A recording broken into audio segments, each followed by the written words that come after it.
はい、皆さんこんにちは、モノルです。今回はこちら ZDO プラスっていうコントローラーをレビューしていきたいと思います。はい、そしたらモノルの方で、スペックの方をサクッとチェックしていきたいと思います。カラー展開はね、この黒以外にも、白と、透明なブルーですね。あと限定版のカラーっていうのが2種類ありました。で、対応機種はこちらの通りですね。接続方法っていうのもね、無線ドングル接続にも対応しているっていう形になってます。で、スティックはね、標準でついてくるものがホールエフェクトスティックで、そのスティックの重さが 45g フォースってことで結構軽めのスティックでした。ショルダー2ボタンと背面4ボタンっていうね、かなり多めの追加ボタンがついています。チェーンの値っていうのはこういったね、値でした。で、ポーリングレートは実測値で 799Hz、無線の方は 278Hz ということでしたね。で、スティックなんですが、若干ね、完全なリニアではないんですが、ホールエフェクトスティックなんですが、ほぼほぼリニアって言っていいかなっていうようなカーブでした。ジャイロセンサーを搭載していてですね、マクロにも対応しています。本体重量はね、307g ということで、かなりね、ずっしりめの重さがあるコントローラーでした。後でね、ちょっと交換モジュールの話もするんですが、右スティックの方のね、交換モジュール、TMR のね、交換モジュールは、スティックの重さが 75g フォースっていうことでね、そちらはね、純コンと同じような重さで結構重めだったんですよね。このあたりっていうのをね、ちょっと後で見ていきたいと思います。はい、それで私はね、こちらの商品ですね、本体を 13,755 円ですね。クーポン使ってちょっと安くなってるんですが、だいたい 14,000 円前後ぐらいで購入しました。さらにですね、こちらの、左側のね、スティックをですね、PS 配置に交換できるっていうね、モジュールの方を 2,129 円ですね。また、TMR の、右スティックっていうのを 2,675 円。こちらのですね、このね、スティックをね、PS 配置にした時用のね、トップのカバーっていうのを 3,411 円っていうね、ことで購入したので、すべて合計すると 21,970 円ということでした。ややね、アリエクスプレスはちょっと価格が高めなのかなっていうね、こういう追加のね、パーツに関してはちょっと高めに設定されてるかなと思うのでですね、もしかしたらもっと安くね、入手する方法があるかもしれません。合計で2万円ちょっとっていうことなんで、かなりね、高級なコントローラーの方に入ってくるかなっていうことでね、ハイエンドコントローラーと言っていいと思います。たった今ね、届いたので開封していきたいと思います。はい。私が購入した製品はこんなね、ケース入りでしたね。で、開封するとですね、十字キーの替えがこんな4つね、ついてました。皿型の十字キーとかですね、ちょっと変わった十字キーが2つついててね、十字キーなのにスティックとして操作できるっていうものも入ってます。これちょっと面白いんで後でね、格ゲーで試したいですね。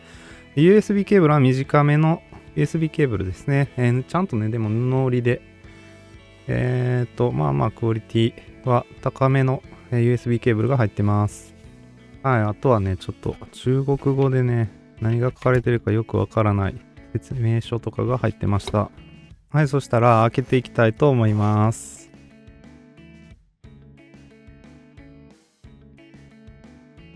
すご。すごいですね、このスティックの数。もうなんか徹底的に詰め込んであったっていうぐらいのすごい量のスティックが入ってます。で背面パドルっていうのもね、入ってますね。で背面パドルは、ここにはね、入ってないですね。これってなんか大丈夫かな。背面パドルはもう最初からついてるみたいです。なんで、ここに収納してくださいということみたいですね。ちょっとね、欠品かなってびっくりしたんですが、すごいな、これ。なんで、標準でついてる十字キーが皿型になってるのもね、いいですね。格闘ゲームに使いやすそうです。パッと見た感じっていうのはね、ちょっとね、高級感それなりかな。そうですね、高級感は、それなりぐらいかなっていう感じですね。で、かなりね、パッと見の感じ、Xbox のエリコン2にかなり影響を受けてそうな感じの、見た目をしています。トリガーストップ機能っていうのは、トリガーストップもね、しっかりこう、アナログトリガーから、マイクロスイッチボタンに変わるっていうね、トリガーストップがついてます。で、ABXY ボタンがマイクロスイッチで、十字キーもマイクロスイッチですね。背面ボタンはおそらくタクトスイッチかなと思います。はい、それでね、本体のサイズ感なんですが、ややね、パッと持った感じ大きめです。背面ボタンのこの、出っ張りっていうのもあるおかげでですね、かなり大きく感じます。はい、こちらが Xbox の純正コントローラーですが、ややね、一回り大きいかなっていう感じがします。そうですね、全体的なね、横幅とか、もうちょっとね、大きくはなってるかなと思うんですけど、特に大きく感じる要因っていうのは、やっぱりこの背面ボタンの有無かなと思います。これを外してしまうとですね、それでもやっぱり一回りちょっと大きいですかね。背面ボタンをつけるとさらに大きいっていう感じですね。はい、それでですね、こちらがね、Xbox のエリートコントローラーシリーズ2になります。背面ボタンですね、こちらがね、かなりこのね、ZD-O プラスというコントローラーはですね、この Xbox シリーズ2ですね、こちらのコントローラーに影響を受けているような気がしますね。で、実はこの背面パドルっていうのがね、全く同じ機構になっていたりします。このね、接点のあたりとかもよく似てて、トリガーストップのね、向きとかも完全に一緒なんですよね。で、さすがにね、この2つ比べるとやっぱりですね、一回りかなり大きいかなっていう気がします。グリップのあたりとかもね、ちょっと大きいですし、全体的に、一回り大きくなってるかなっていう感じですね。こちらが ZD-O プラスの背面ボタンなんですが、こちらがね、Xbox シリーズ2ですね。全く同じ仕組みになっているので、これはね、相互に入れ替え可能だということですね。確かに入れ替えることができます。じゃあですね、この背面ボタンの押し心地全く一緒かっていうとですね、残念ながら、ちょっと違いがあります。Xbox エリートコントローラーはね、タクトスイッチなんですけど、ちょっとね、柔らかい押し心地で、押しやすいっていうんですかね。こう、簡単に押せるっていう感じがあるんですけど、こっちはね、ちょっと硬めのタクトスイッチになってるんですよね。なんで、ちょっとね、押した感覚、押し心地はちょっと劣るかなと思います。かなりね、配置は素晴らしいので、押しやすさっていう点では特にね、違いはあんまり感じないんですけど、ちょっと押し心地劣ってるかなっていうふうには思います。こうやって見ていただくとですね、わかりやすいかな。エリコン2がこういうね、かなりこのボディのね、ところに沿ってるような、この隙間が少ないような出来で、かなりこのね、精度がいいんですけど、こっち側はちょっとね、この隙間大きくなってるのがわかるでしょうか。このせいでですね、下側のね、背面パドルっていうのはちょっと誤爆しやすい気がしました。あとですね、持った時の感覚的にもちょっとね、このね、パドルが出っ張ってて、さらに大きく、感じるようなね、そういうところがある、気がしました。なんでね、エリコン2のこの背面パドルっていうのはやっぱりすごく優れてたんだなって改めて感じますね。ちょっとね、こう薬指が、完全に浮いてしまうような感覚っていうのがあります。この角度で見ると分かりやすいですね。こっちのエリコン2はこんだけね、こうボディに沿った背面パドルになってるんですけど、こっち側はね、ZD-O プラスに関してはちょっと浮いてしまってるんですよね。これがかなりね、惜しいところだなっていう風に感じました。はい、それでですね、こちらのね、追加のスティックですね、こちらをちょっと見ていきたいんですが、今、つけてるのがですね、Xbox 仕様の短いショートサイズのスティックになってます。で、ここにあるのがなんとね、PlayStation 仕様の、スティックになるんですよね。こちらもショートサイズになりますね。で、ここにあるのが、おそらくエリコン仕様のね、スティックです。こちらもショートサイズです。面白いですね。すんごいいろんなね、スティックがあって、こちらがプレイステーションの、ドーム型仕様みたいなね、スティックのショートサイズになってます。若干ね、ドーム型なんで、真ん中はね、高さがちょっと高くなっているって感じですね。で、ここにあるのが、標準のスティックのロングサイズが2つですね。で、こちらがミドルサイズのスティックってことになってます。で、この標準のスティックのサイズの違いっていうのはですね、こちらが 9.5 ミリですね。で、ミドルサイズが16ミリぐらいですかね。そうですね。なんで6.5 ミリ高くなっていて、ロングサイズは 23.5 ミリなんで14ミリ高くなっているって感じです。これだけね、スティックついてたら割と、自分に合う形のスティックが見つかるかなっていう気がしますね。それでですね、フリークをつける場合なんですけど、このね、プレイステーションサイズのスティックはちょっとね、18.5 ミリぐらい、18.3 ミリとかね、ちょっと、プレイステーションのスティックっていうのは18ミリなんで、ちょっとサイズが大きいので、これだとね、フリークつかないかもしれないです。実際ね、プロフリーク V2 なんかはね、このサイズだとね、もうガチガチすぎて、ちょっとね、きつかったので、こちらのね、標準でついてる方の、スティックですね。こちらがちょっとね、ちっちゃくて17ミリっていうことなんですが、これにね、つけてあげて使ってました。これだとね、17ミリってことで、ちょっと今度はちっちゃすぎるので、こうやって回転しちゃうんですけど、まあまあね、実際使ってたらそこまで回転するのは気にならなかったですね。まあどうしても気になる方はね、ここになんかテープでも巻いてやってですね、その上からこう、フリークをつければぴったりサイズになるかなと思います。で、このドーム型の方のスティックは、こちらは 17.8 ミリっていうことで、かなりプレイステーションのね、スティックにサイズは近いかなと思います。このね、ちょっとエリコンっぽいね、仕様のスティックに関しては一番直径が小さくて16ミリぐらいっていうことでした。スティックはね、残念ながら金属製の、このね、リングっていうのは入ってないんですが、周りはね、ベッド、プラスチック製のね、リングっていうのは入ってる仕様になってます。十字キーを外すと、フェイスプレートがこうやって外れるんですね。で、このね、六角レンチなんでついてんのかなって思ったら、ここのね、モジュール交換ができるっていうね、そういう仕組みになってるみたいです。なんかちょっとね、こう、ネジの切りくずみたいなのが出てくるのがちょっと嫌なんですが、こうやって外してやると、そうですかね。これで取れるな。これが取れますね。で、この中にね、こういうモジュールで2つの十字キーと、スティックが入ってます。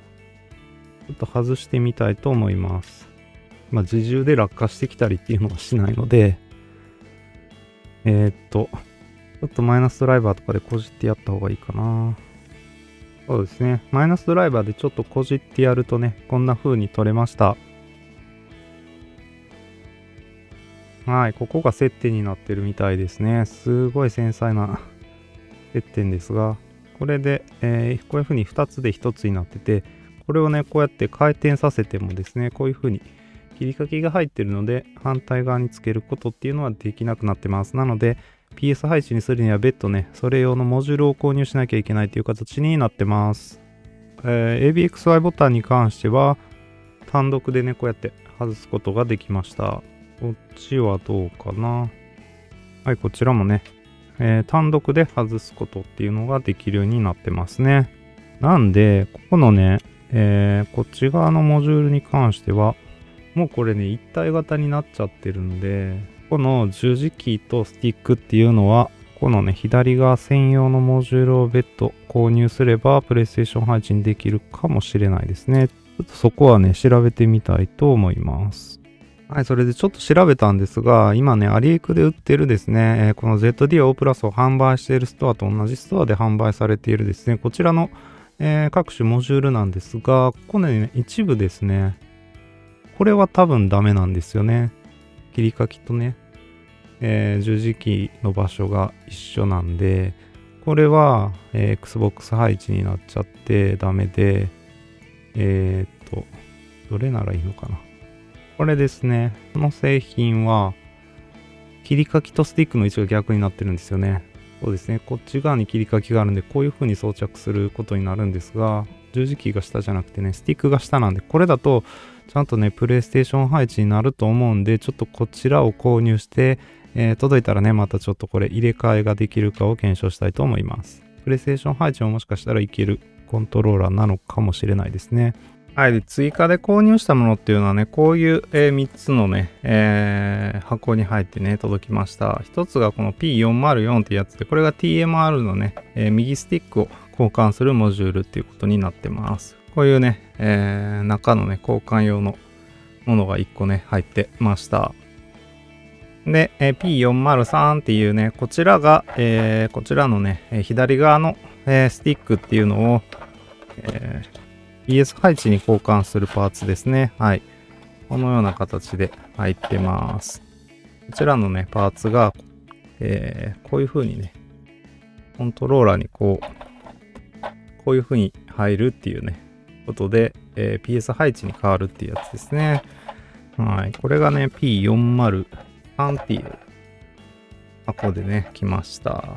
で、最後にこちらですね、PS 配置に交換した時にですね、このカバーがね、合わなくなってしまいますので、PS 配置に合わせる、トップのパネルっていうね、ものがこちらになります。はい。これですね。これをね、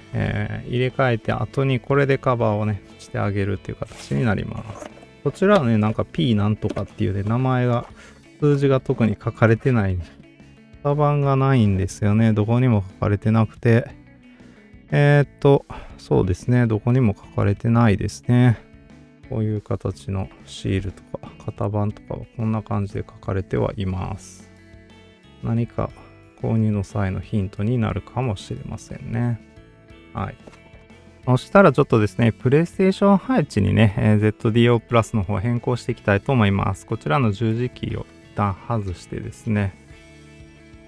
で、トップのパネルを開きます。はい。そしたらですね、こっち側のネジ2つをですね、付属の六角レンチで開けていきます。はい。そしたらこのね、カバーというか、周りの枠をね、取ってあげます。はい。で、こちらの、モジュールですね。こちらを取るんですが、これが結構取りづらいんで、じゃあね、このマイナスドライバーでこう、持ち上げてやるのがいいかなって思いますね。はい。これで取り外すことができました。そしたらですね、こちらのモジュールは置いといて、先ほどのこちらのね、交換モジュールに差し替えます。はい、こちらですね。ちょうどね、この切り欠きの部分がうまくこれで合うようになっているので、こうやってね、差し込めば、十字キーがしっかりと上に来てね、こう、スティックが真ん中に来るっていう形になります。で、先ほど外した枠を元に戻して、で、別途購入しておいたですね、こちらのパネルをはめてあげれば完成ですね。残念ながら私が購入したパネルはなんか形がうまくはまらないですね。あ、入った。入りました、なんとか。はい、これでね、一応、スティック、対象のね、スティックっていう形にはなりました。ただちょっとこれね、確かに、対象になるんで、この辺とか押しやすくはなるんですけど、まあ見ての通り、すごくここの間隔狭いです。こちらがデュアルセンスエッジなんですけど、まあかなり狭いですね。ここの間隔っていうのが。なんで、ちょっとね、かっこ悪い感じがします。まあ操作感も結構そうですね、ここぶつかっちゃうんで、こういう動きをした時にちょっと親指同士がぶつかるっていう感じがしますね。ましてやね、フリークなんかつけた日には確実にぶつかると思うんで、これはちょっとどうなんだろうな。これはさすがに、対象で使えるコントローラーではあるけど、じゃあ対象で使うね、人がこれを使って満足いくかっていうと、結構微妙かもしれないですね。どうだろうな、これは。ただね、この交換した方も十字キーはマイクロスイッチになってるんで、仕様は変わらなさそうですね。まあでも大丈夫かな。はい、そしたらですね、ちょっとゲームパッドテスターの方でね、スティックの方をちょっと見ていきたいと思います。左右両方ともホールエフェクトスティックのね、標準で搭載されているスティックの方を使ってやっていきたいと思います。新エンドチェックをやるとですね、両方とも、なんか急に 6.1% とかいう、急にこんなはみ出たんですけど、これはちょっとよろしくないな。何なんだろう、これ。なんかたまにこういうのが出るんですよね、これ。ちょっと外れかかってんのかな。ちょっとこのね、モジュールの設定の問題かもしれないですね。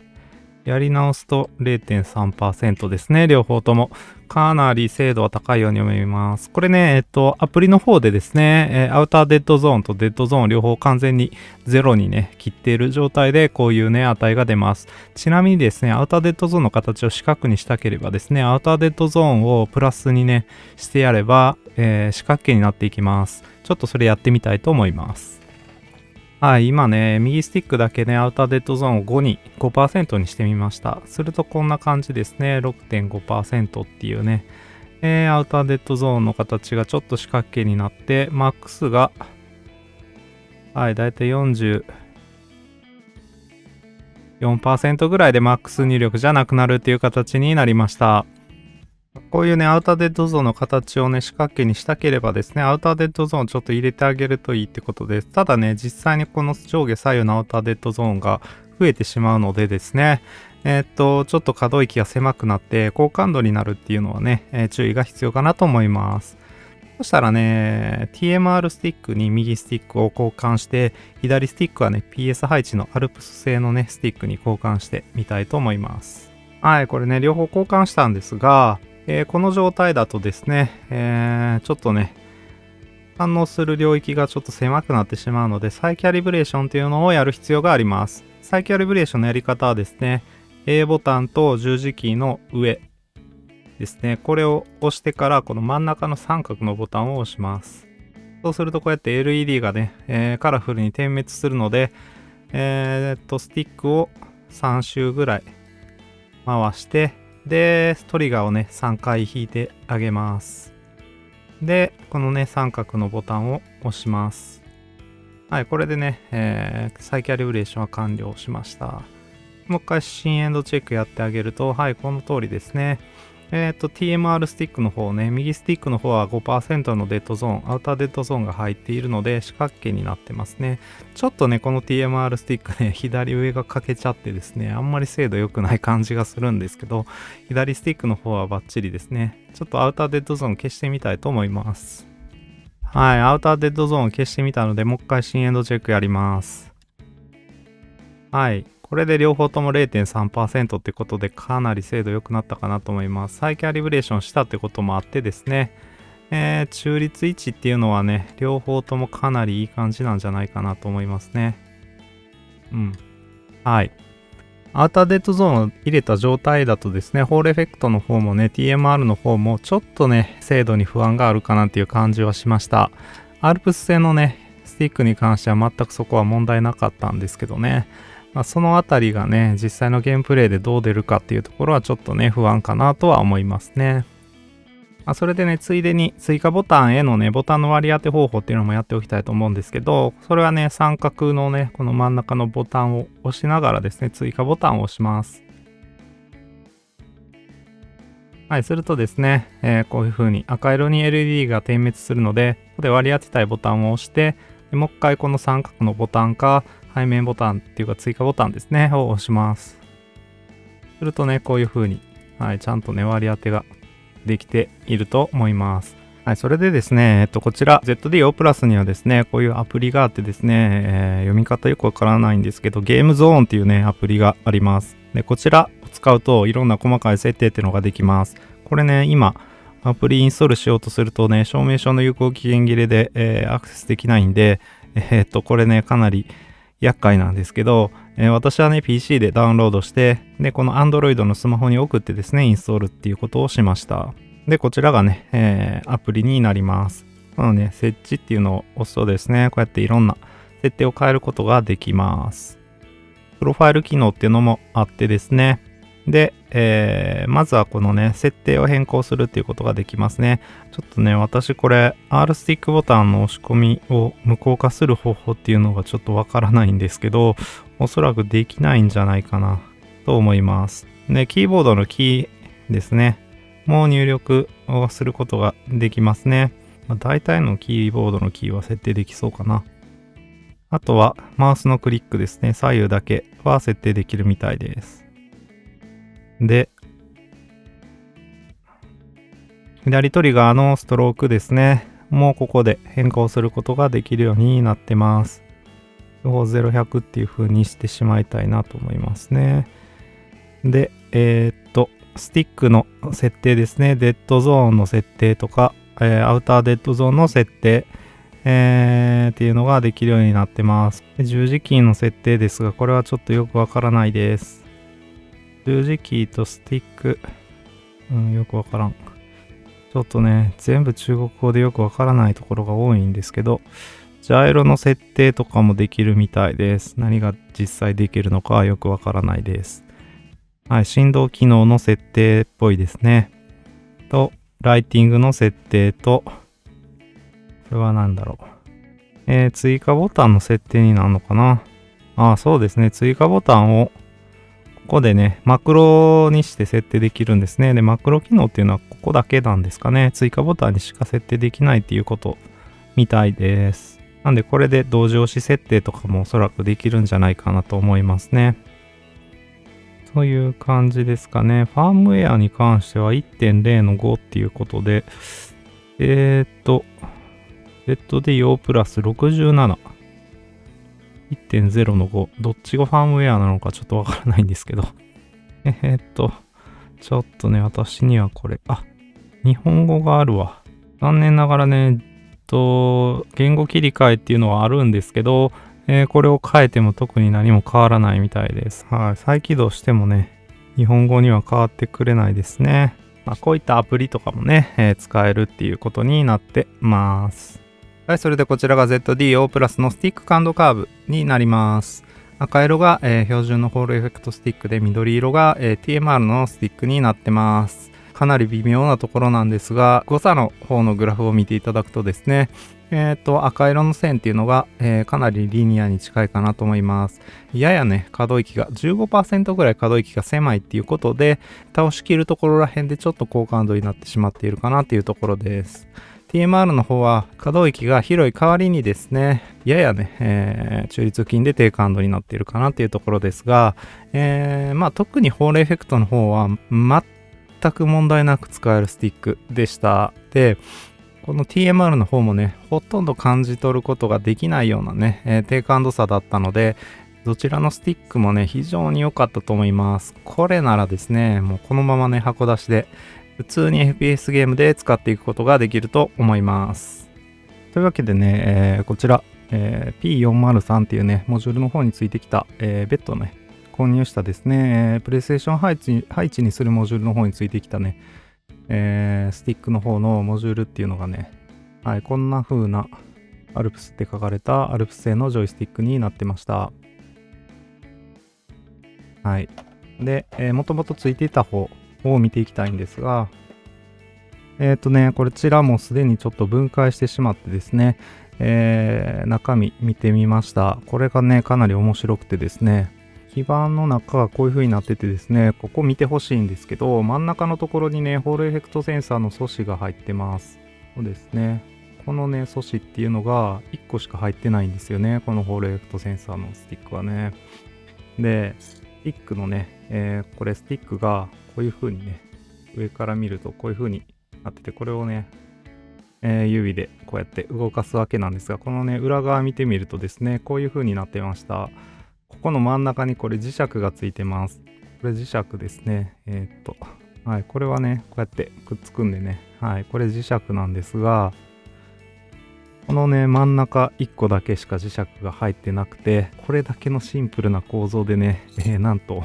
ホールエフェクトセンサーのね、スティックモジュールを作ってるっていうことで、このね、スティックモジュールのメーカーがまたわからないんですよね。普段だとね、ケイシルバー製かなっていうね、こういうちっちゃいサイズのね、スティックモジュールだと、軽シルバー製が多いかなって思うんですけど、これはね、一体どこ製になるのかなっていうのを、ちょっと私は、現時点でわからないです。もしかしたら軽シルバーなのかもしれないんですが、H16 とかね、軽シルバー製のフォレクストスティックモジュールのこのロープロファイルなモジュールっていうのは、もうちょっとね、爪が大きかったりしてね、若干違いがあるんですよね。なんで、これはね、一体どこのモジュールなのかっていうのが、まあ、興味。ちょっとね、もしわかる方いらっしゃったらね、コメントで教えてくださったら嬉しいです。ちょっとね、これ、かなりいいモジュールだなと思ったんで、使えるように元に戻しておきたいと思います。はい、軽くね、元戻したんですが、こういうスティックモジュールなんですけど、これどこ製かわかりますかね。ちょっとね、わからんのですよね。一体これはどこ製のモジュールになるんでしょうか。これがね、リニアなフォーレクトセンサースティックになっているっていうことですね。はい。でね、今回はね、このジョイスティックテスターっていうね、ゲームパッド LA さんが配布されているツールでね、ステップ精度の方も測っていきたいと思います。はい。ステップ精度はこれおそらくですね、512かな。ちょっとね、これかけることがあるんで、ゆっくり動かさなきゃいけないんですが、はい、そうですね。512段階っていうね、スティックの精度ですね。ここのトータル X ステップ数って書かれてる、ここがね、ステップ精度になるんですが、512段階ってことで、準コンですね、デュアルセンスとか、デュアルセンス H が256段階なんで、それよりもほんの少しね、精度っていうかね、ステップ数っていうのは大きい2倍になってるってことなんで、ややね、FPS ゲーム、特に Apex Legends とかでは中距離向けっていう形になるかなと思います。じゃあちょっと右スティックの方もね、見ていきます。右スティックは TMR スティックになってますが、こちらもそうですね、512段階っぽいですね。はい。基本的にこのステップ精度っていうのはコントローラー側でね、決まってくるもんなんで、スティックのモジュールが違ってもね、ステップ精度っていうのは変わらないってことになりますね。はい、それで、遅延計測のために分解っていうのもやってきました。分解自体はですね、結構ちょっと特殊な構造っていうこともあって、ちょっとね、難しめかなと思いました。結構ね、この背面の、無線のオンオフとか、ジャイロのオンオフボタンっていうのがね、バラバラに外れてきたりしてですね、ちょっとね、分解するのは大変かなっていう気がします。遅延の計測にはいつも通りですね、ゲームパッド LA さんが配布している GPDL っていうソフトウェアを使って計測を行いました。はい、それでこちらがね、ZDO プラスの遅延の計測結果になります。まず、D インプットモードをなくしてですね、X インプットモードだけで見ていきたいと思います。はい、こちらはですね、有線接続が緑色、このね、紫色がね、隠れちゃってるんですが、Bluetooth 接続で、オレンジ色が無線ドングル接続っていうことになってます。ですね、平均で言うとですね、有線が 8.67 ミリセカンド、Bluetooth が 12.97 ミリセカンド、無線ドングルが 15.9 ミリセカンドっていう遅延の値でした。D インプットにするとですね、基本的には、遅れるって形ですね。よいしょ。はい。有線接続で X インプットだとこちら、ね、緑色で D インプットだと青色のね、グラフになってきます。で有線接続の方だけを見るとですね、かなり幅の広いね、計測結果になってしまってます。結構ね、このコントローラーね、残念ながら遅めではあるかなって思いますね。すごくね、スティックとかいいんですが、遅延に関してはあまり、良いコントローラーではありませんでした。こちらがね、スイッチ接続時の遅延の比較になります。ZDO プラスに関してはスイッチプロコの無線接続に対して 0.5 フレーム平均して遅れるっていう形になりました。ちょっとね、Bluetooth 接続の方の遅延をね、計測するのを忘れてしまったんですが、この感じだと早くはないんだろうなっていう感じですね。答えとしては特に早くもなく遅くもなくっていうところなんですが、スイッチ用途ではね、わざわざこのコントローラーを選ぶ必要はないのかなっていう感じがしました。はい、続いて、スプラトゥーン3ですね。で、ジャイロ機能をテストしていきたいと思います。ちょっと、下にずれる感じっていうのが、ちょっと下にずれるっていう感じがしますね。一応ですね、ジャイロ機能の構成っていうのができるはずなので、そちらをちょっとやってみたいと思います。ジャイロ機能の、再キャリブレーションは B と上と三角ですね。B、上、三角。はい、これで、3秒間置いて、で、三角のボタンをもう一回押します。はい、これでジャイロ機能の構成が終わりました。もう一度ジャイロを見ていきたいと思います。やっぱりちょっとね、下に行ってしまうかなっていう気がしますね。ここまでひどいってわけじゃないんですが、ややね、ブレが大きいかなというふうに感じました。はい、続いて、Apex Legends のゲームプレイですね。こちらはですね、ホールエフェクトスティックをね、左右両方ともですね、使って、行っています。さすがリニアな感度ということでですね、もうね、リコイルとかフラトラもネメシスもね、かなりやりやすかったですね。全くスティックの感覚っていうのは問題なかったように思います。あと遅延の大きさっていうところに関してもですね、Apex Legends をプレイした感じですね、全く気にはならなかったです。最大で、結構ね、遅延っていうのが大きいコントローラーではあるんですが、そこまでね、遅延が大きくて、ちょっとなんか、反応が遅れたりするなみたいなところは特になかったですね。なんで、ちょっと数字上ね、大きいっていうところで、そこがね、どうしてもちょっと不安ではあるかなっていうところではあるんですが、問題はないのかなという感じですね。より、遅延が少ないね、ダイレクト感の強い、操作感を好むっていう方はね、ちょっとやめといた方がいいかなとは思いますが、私はあんまりそこはね、気にならなかったっていうところですね。ただね、これは完全に私の感覚にはなってしまうんですけど、本当に最高レベルに当てられるコントローラーですね。デュアルセンスエッジとかね、随気のエボトップとかですね、あの辺と比べるとですね、当てられるっていうかね、そういう感覚っていうのはちょっと薄かったんですよね。それがね、何に起因してるのかっていうのはちょっとわからないんですけど、もしかしたら遅延の大きさとアウターデッドゾーンの形のね、精度の悪さっていうね、この2点が問題になってるのかもしれないですね。なんかこう、すごく自信持って近距離戦に挑めるっていう感覚がなかったんですよね。なので、そのね、あたりっていうのはね、どうしてもね、感覚値になっちゃうんで、これはね、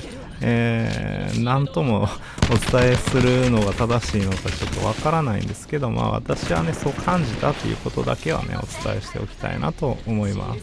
なのでね、私はちょっと Apex Legends をですね、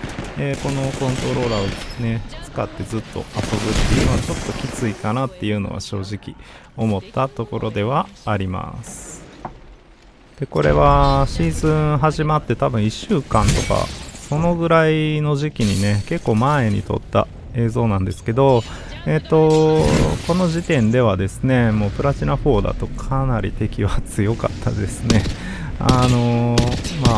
当然のように、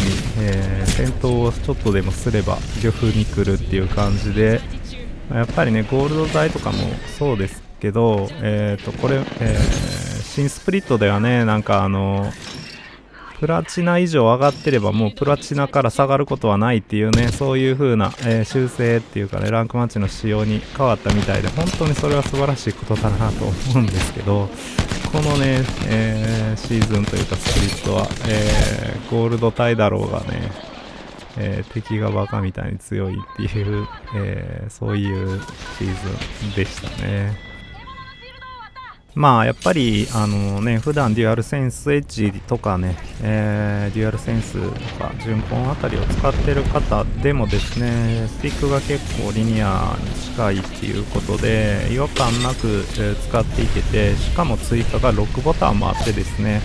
マイクロスイッチが多用されていて、トリガーストップもマイクロスイッチボタンに変わるものになっているっていうね、このコントローラーはですね、すごくいいなと思いました。これはね、本当に、そういう、今まで順コン使ってきたけど、追加ボタンね、背面ボタンとかが、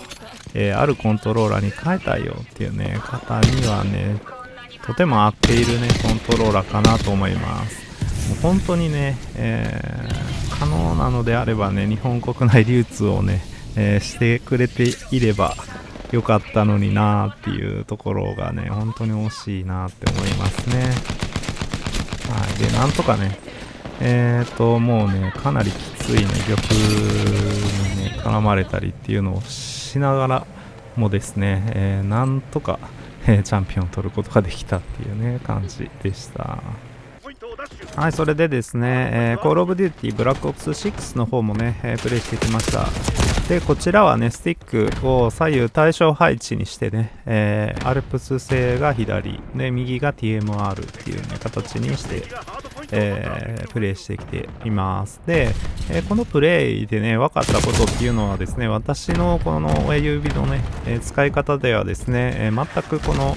左右のスティックの距離が短いっていうところは問題にならないっていうことが、分かりました。全くね干渉することもなくてですね、しかもこれ今右スティックにはねフリークを、プロフリーク V2 の、グリーンの、短い方ですねを、つけてやってたんですが全くね問題なく遊ぶことができました。なんでね意外とこれぐらいスティックの間隔っていうのは短くてもなんとかなるもんだなっていうのがね、分かったっていうところですね。でプレイフィールに関してもですね全く問題なく遊ぶことができてですね TMR だからといってですね、特段ちょっとね低感度になってるっていうのがレスポンスカーブ上では見えましたけど、そういうね感覚っていうのはほとんどなくてですね全く問題なく、操作するっていうことができたように思います。なんでねこのプレイステーション配置が好きだっていうね方にはですね非常に、このコントローラーねいいかなと思いますね。コールオブデューティはねABXY ボタンつけて使ったりするので、追加ボタンが多いっていうのも、非常にいいかなって思います。私はちょっとねめんどくさくて追加ボタンの割り当てしなかったんですけど普通にね、特に使用頻度が多い X とか Y あたりに関してはねトップのボタンに割り当ててやるとすごく使い勝手良くなると思います。もともとねエリコン2とかをね使ってた方にとってはですねこのコントローラーっていうのは非常にねいいコントローラーなんじゃないかなと思いますね。スティックの重さだけはねどうしても左右非対称になっちゃってですね、左側これアルプススティックが 60g フォース右のね TMR スティックが 75g フォースっていうことになるのでちょっとねそこの、違いっていうのは出てきてしまうんですけど、だからといってね特段操作性に問題があるとかっていうことはないですね。ちょっとね TMR スティックの 75g フォースはね重すぎるかなっていう風には感じますがフリークをつけてあげれば高さが増えた分ね、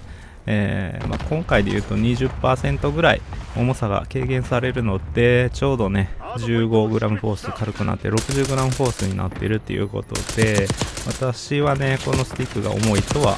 感じなかったです。できれば、フリークをつけてあげるっていうのがいいのかなっていうところなんですが、コールオブデューティーはね、割とフリークなしでもね、結構強いかなって思うので、ここはね、TMR に交換せずにですね、ホールエフェクトの方のスティックをね、そのまま使うっていうのもありなのかなって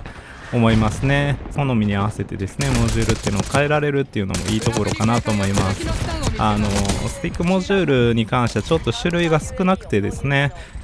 その辺はねちょっと気になるところではありました。できたらねもっと、いろんな種類のスティックモジュールっていうのがね出てくれればなっていうところは、ありますね。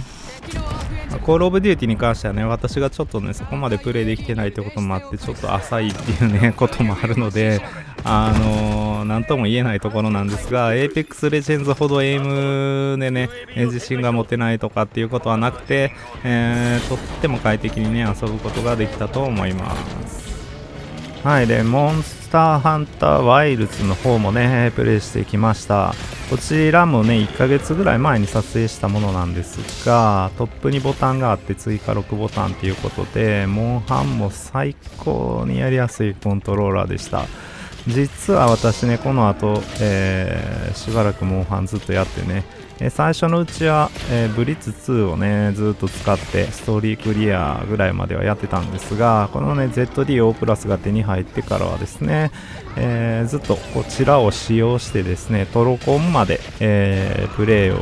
しました。基本弓でヘビーボウガンもねモンスターによってはね使い分けるみたいな感じで戦ってたんですが、ZD-O プラスはね、モンハンにはね、一番向いてるコントローラーじゃないかなって思います。まあ、ナンバーワンですよね、正直言って。FPS ゲームでは遅延とかね、背面ボタンとかちょっと問題あったんですが、モンハンワイルズに関しては、追加6ボタンもね、必要な武器種っていうのが多分総中コンぐらいで、私みたいにね、弓とヘビーボウガンぐらいであれば追加4ボタンでいいんですよね。なんで下の2つの背面ボタンっていうのはもう外しちゃってね、薬指はしっかりコントローラーを持てるようにしちゃうっていうね、そういう使い方をしていました。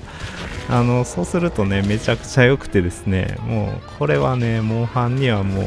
一番いいコントローラーなんじゃないかなと思いますね。やっぱりトリガーストップとかね、も良かったですし、リニアな感度っていうところで、視点の感度調節とかもすごくうまくいってね、すごく使いやすかったです。これはね本当にモンハンにはおすすめできるコントローラーだなと思いますね。ただ2万円ぐらいトータルでねかかってるということで、本体だけでも1万4000円前後ということを考えるとですね、ブリッツ2とかでもね十分かなとは思います。あえてこちらのコントローラーをわざわざね高いお金出して買うほどの、魅力っていうのはないかもしれないですね。FPS ゲームも使うよとかね、そういう方なら、ZD-O プラスの方がいいかもしれないっていうところになってくるかなと思います。あとはですね、やっぱりこの ZD-O プラスは技的がなくて日本国内で流通してないっていうところはね、本当に大きなマイナスかなと思いますね。技的がないっていうことはですね、こういうZD-O プラスとかそうなんですけど、無線機能を使わなくても無線が飛んじゃう仕様になってるんで、電源をね入れた時点でもうそれでアウトなんですよ、一応ね。私は短期実験なんとかかんとかっていうね申請を出してちょっとね検証をやったので、そのあたりっていうのは一応クリアしてねやってはいるんですけど、普段ね皆様が使う場合はそれはね、基本的にはアウトになるっていうことだけはね知っておいてほしいと思います。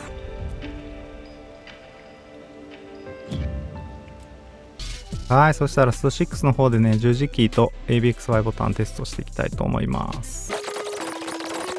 そうですね、まずこのね、お皿型の最初からついてるですね、お皿っていうか四角形の十字キーに関してはですねちょっと斜め抜けしやすい気がします。斜め抜けっていうかですね、そうですね、斜め入力がしづらいって感じですね。こ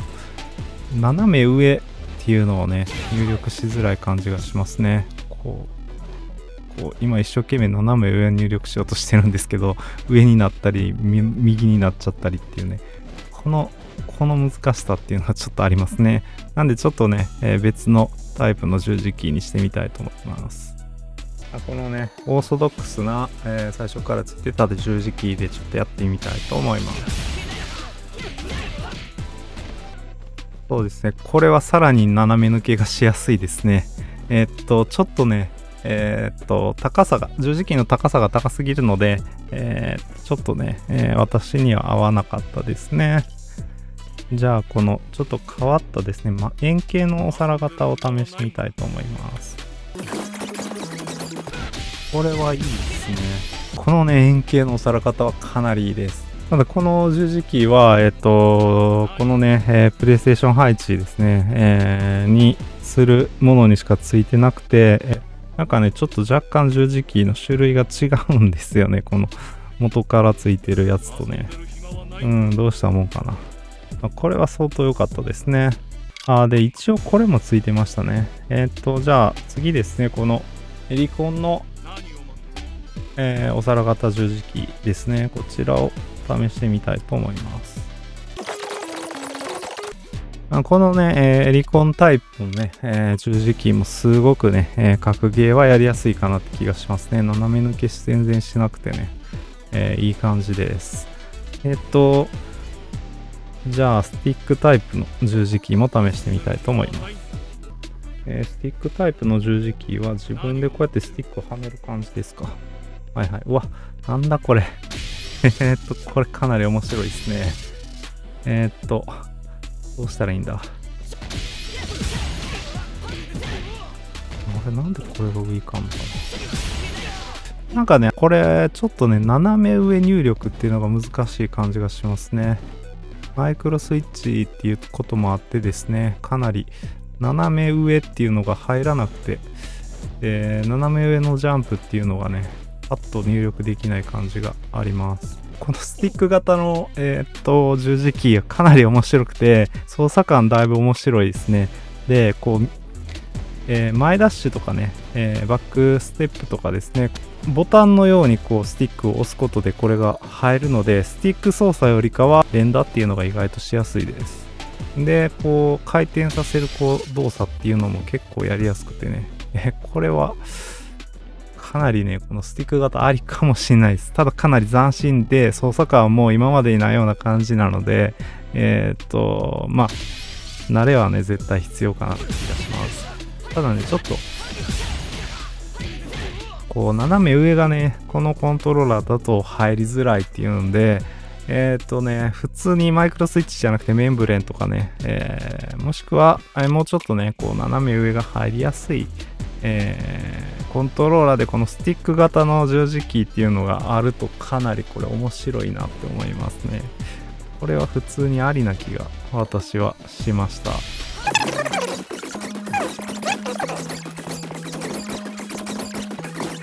れね、前だし意外とこのスティック型やりやすくて、かつこの、波動とかね、の入力がやりやすいんで、これは結構ありだなって思いました。はい。スティックタイプの十字キーっていうのがね、意外と格ゲーにありなんだなっていうのはね、ちょっと驚きですね。なんかですね、このコントローラーですね、この皿型の十字キーにしてもですね、斜め上っていうのがちょっと入りづらい感じがします。なんで、ちょっとね、このコントローラーで、じゃあがっつり、スト6のランク回せるかって言われるとですね、結構厳しいかもっていう感じではありましたね。はい。はい、それで最後にアナログトリガーと振動機能のチェックのためにアセットコルサをプレイしていきました。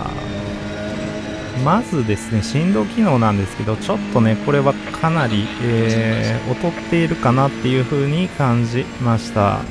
ちょっとね、コントラストが低いっていう感じがあってですね、細かな振動が強く前に出過ぎてて、で、迫力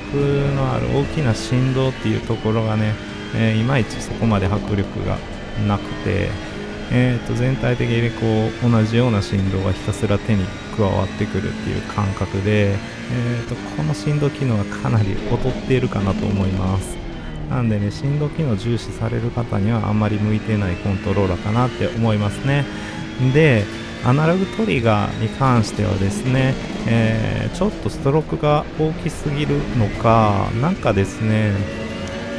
アナログトリガーのこう、なんていうんですかね、入力がリニアじゃないせいなのかわかんないんですけど、アクセルブレーキのね、感覚っていうのがすごくつかみづらかったです。で、スティックはね、すこぶる良くてですね、やっぱり、そこはね、問題なかったですね。これ今、アルプスジョイスティックでね、左スティックはやっているということもあって、ものすごくスティックはね、良かったんですけど、アナログトリガーがね、なんかこう、ブレーキとかを離していくときにですね、思ったよりもですね、あんまり離さないようにしないと、離しすぎるっていうことがあって、なんかこうある程度深くまでね押し込んだところで、すごい反応が良すぎるっていう感じがしたんですよね。なんでそのあたりすごく苦労しました。そういうわけでね、タイムっていうのはなんとか出せた、5周でね出せたんですけど、1分47秒58でっていうことでした。はい、以上ですね。ZD-O プラスをレビューしてきましたが、いかがだったでしょうか。めちゃくちゃいいコントローラーだったなと思います。私はね、この、狭い間隔の、スティックでもね、特に問題なくプレイできたかなと思いますね。まあ、ここがね、人によってはちょっと問題になるかもしれないっていうところと、あとはここの背面ボタンがね、ちょっとこれではですね、ややね、ここの隙間が大きすぎてですね、押しづらいかなっていうところがマイナスポイントかなっていうところですね。